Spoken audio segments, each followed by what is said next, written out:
So, ayan, di ba? Yan, dumating na yung in-order ko sa TikTok na stainless steel na food container. 5 pieces na medium size. So, i-open muna natin. Oh no!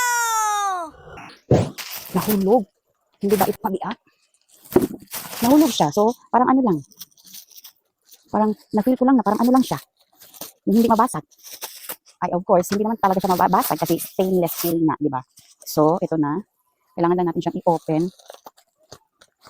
At saka guys, kung mag-order kayo ng ganito, yung medium, yung gusto niyo tamang-tama lang na size, yung medium size, magkasya na yan siya sa freezer ninyo. So, maliit yung freezer ko ngayon kasi sira pa yung, hindi ko pa napaayos yung malaking ref namin kasi na ano yun, yung pinasok ng anay.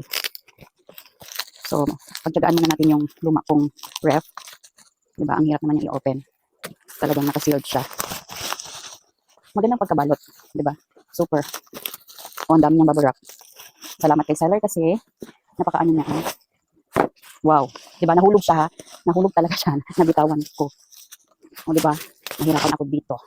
So, eto na guys. So, ang tibay niya as in nahulog talaga siya. Pero hindi sa semento. Ano lang. Sa lupa.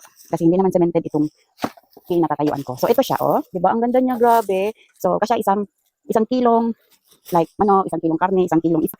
Oh, may magandang lalagyan na kami. Dati kasi yung nilalagyan namin yung ganitong hugis ng ice cream. Alam niyo na 'yon, 'di ba, kung anong mga brand 'yon. So, eto na. Gusto kong maganda rin yung paglalagyan namin ng karne. Okay? I-try natin, okay? So, ayan, i-open na natin ang ref. So, nakikita niyo 'yan, 'di ba? Yan nilalagyan namin ng pagkain at saka ito maliit lang yung freezer. So, ayan, makapal pa ang ice. At saka ito yung medium size, ilalagay ko isa, tapos dalawa. So, dalawang ganyan ang kasya. So, bali 4. So, okay pa yung isa magagamit ko sa baba. So, ayan guys ha, medium size pwede na siya sa 1 kilo.